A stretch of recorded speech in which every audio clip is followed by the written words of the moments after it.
Hey, this is Hammer with a 3,000 point battle line against the Dark Elf army. So I met a player who was looking for Cav versus Cav style battle line games.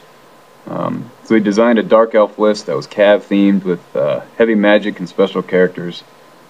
And recently beat a cavalry themed Warriors of Chaos army, so he's looking to see if he could take on the Masters of Cav, my Bretonnians.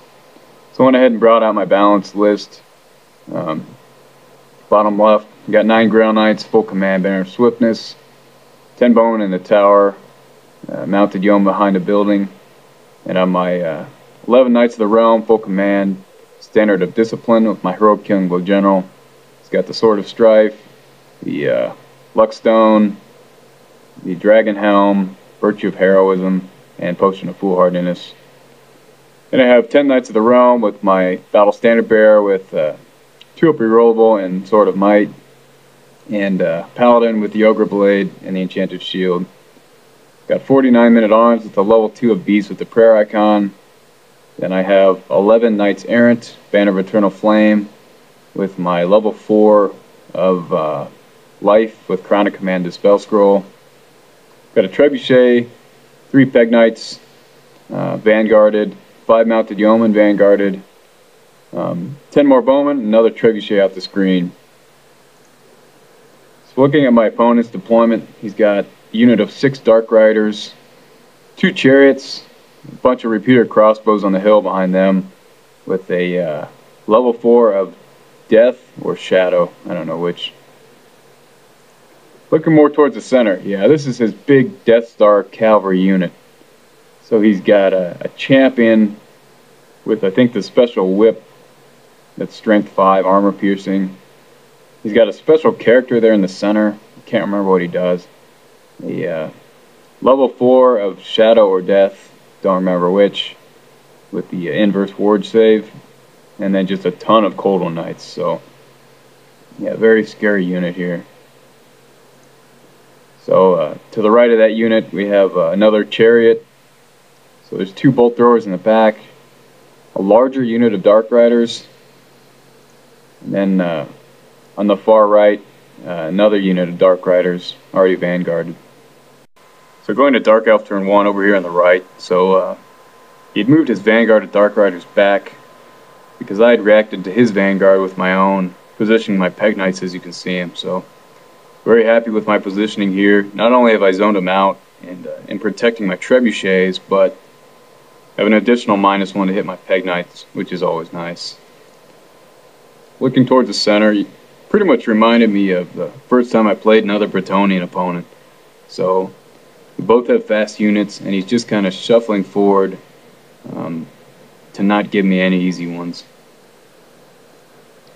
Over here on the left, same thing, moves his Dark Riders forward slightly. So in his magic phase, I managed to shut everything down without a Dispel Scroll, which was huge. So he's got 2 level 4s, so he's got tons of magic options. And yeah, my whole goal this game is to get into combat as fast as possible, because I can't survive too many rounds of death magic with my initiative 3 Knights. So in his shooting phase, his Chariot and Dark Riders over here shot at my mounted yeoman, but I had 1 surviving, and he passed his panic test. I think he was within range of my general, maybe not, but this was critical because I'm really relying on this yeoman to jump up there and block his Death Star while I move my Knights safely underneath that. So on Brett turn 1, charge my Grail Knights into his Dark Riders in the hopes that I'll reach him and get behind his lines to cause all kinds of trouble. But he assumed correctly that I had the Banner of Swiftness, so he elected to flee, and I had a failed charge. So here towards the center, to try to compensate, move my mounted yeoman from behind the building up to the front to assist my bowman in shooting that Dark Rider unit that's now fleeing. So the hope is to cause a panic test so they'll continue to flee and hopefully bounce off the board. Also move my General's unit and BSB's unit safely forward under the safety of my Bretonnian Saber Tusk there that's blocking the big Death Star. So towards the right, move my men-at-arms as far forward as they can. Yeah, they're not in a really great position to make a significant impact on the game, but I just get them as far as I can. And my level 4's unit zones out the second unit of Dark Riders. I got greedy here with my Peg Knights. I jump them over the wall to give his Dark Riders on the far right a pretty far charge. I think they needed a 10 or something. In the hopes that he'll risk it, fail it, and then I'll be able to counter and crush him on my next turn. But really, there was no reason for me to do that. I just should have kept him behind the wall to safely zone him out. So in my magic phase, so while I was protected from the Death Star, he still had 2 chariots, which are pretty nasty, with an easy charge range. So I pretty much split my dice between Weisson's Wild Form and Flesh to Stone, and get one of each on these 2 units to kind of shore them up against whichever unit the chariots decide to charge. So in my shooting phase, I go ahead and target a bolt thrower and crush it. And I target his level 4 there with his unit of crossbows in the hopes that I'll fail his Lookout Sir. But it scatters and kills a couple crossbows. So those dead Cold 1/9s you see in the back are actually from his main unit. He miscast on his turn 1 and killed a few, which is part of the reason why I was able to win the first magic phase. So going to Dark Elf turn 2, yeah, it makes a really long charge into my Pegasus Knights. This is actually his other unit of Dark Riders, his leftmost unit that made it in, so yeah, just an unnecessary risk for me to take, putting the Peg Knights where they were. And it's going to be tough for me to win since he now has higher strength attacks with spears on the charge. So more towards the center, he double charges his chariots into my general's unit. So this is the unit that has Weisson's Wild Form. So my general's got toughness 5, he's got his 1-up, and a 5-up ward save against all these strength 5 attacks. So I'm not too worried about him getting killed. And he does have strength 5 now with Royal Killing Blow, so I feel good about that. But these things will do a lot of damage to my unit. I know it'll be steadfast, but I'm really hoping to get a Heroic Killing Blow and break these chariots, because the idea is on my next turn I'll double charge my BSB's unit and General's unit into his Death Star. And I don't feel comfortable taking one of those units alone into his Death Star. So that's the plan there. So another view towards the right on his normal movements. So since his other Dark Rider unit sealed my Peg Knights, it gave his other unit the freedom to march all the way forward. So only my poor bowmen stand in the way of the Dark Riders and my Trebuchet. I think this might be showing a stand and shoot. No, maybe not. I must have picked off a few of them earlier. Towards the center, his Dark Riders on the left rallied, and he moves his big Death Star unit back as far as he could, which is actually still an easy charge range of both my units, should they be free to charge next turn. So just another view of that.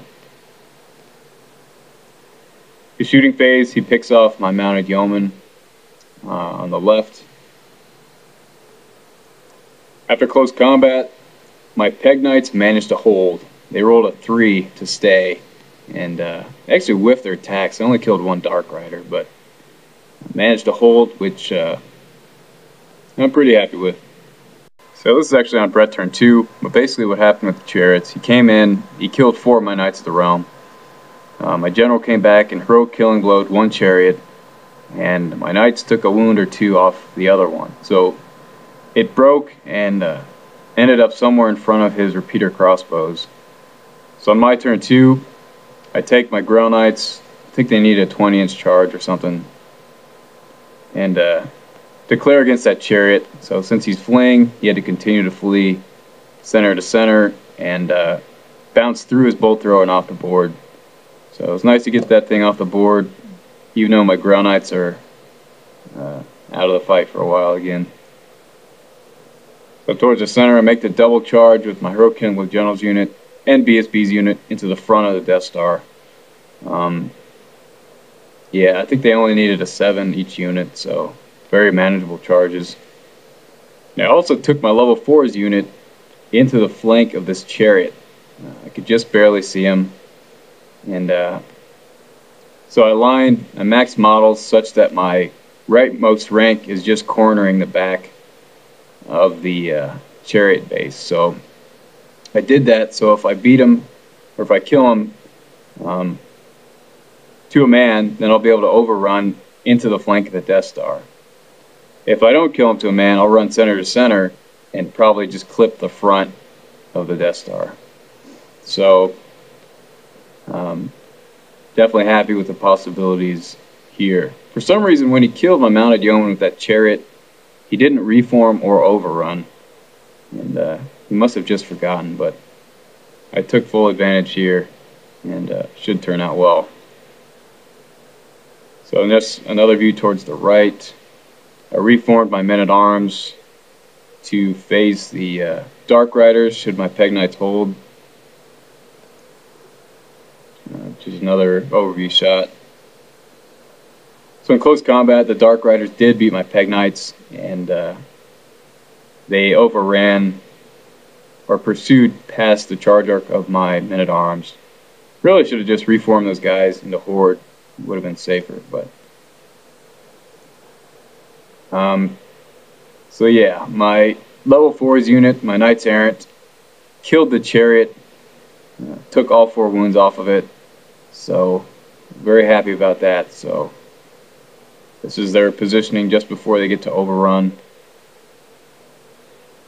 and yeah, they make it into the flank of the Death Star unit, so now I'll get a double combat since my General and BSB's unit were already engaged, which is fantastic.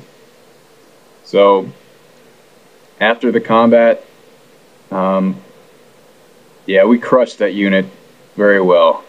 His characters took several of my knights down and killed my BSB as well, so I didn't come out of this thing unscathed, but won by a ton. But unfortunately, he rolled double ones to stick, which is pretty scary, because I didn't want to give him another magic phase where he could just buff these guys up and do something ridiculous. So now I'm going to have to grind it out with them.